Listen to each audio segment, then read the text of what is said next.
Sir আমি তো বাজি খেলে 2 লাখ টাকা কামাই করছি। স্যার চাইলে আপনি বাজি খেলতে পারেন, খেলে লাখ টাকা কামাই করতে পারেন। আমি হলো পুলিশ, আমি বাজি টাজি খেললে। স্যার ভাইবে দেখেন, বাজি জিততে পারলি 1 লাখ টাকা।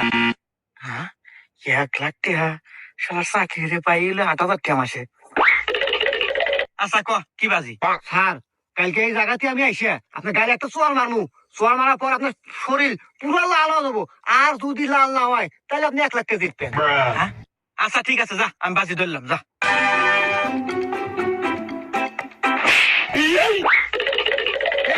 আমার কাউ নালা নাই, দে দে দে 1 লাখ টাকা দে দে দে।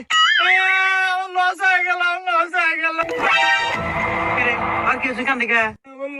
আরে স্যার ওহাতে তো বাজি ধরছি যে যদি পুলিশ অফিসারের গালে যদি চোয়ার মারে পারি তাহলে ও আমাকে 2 লাখ টাকা দিব। এখন মনে করেন যে 1 লাখ আপনার 1 লাখ আমার।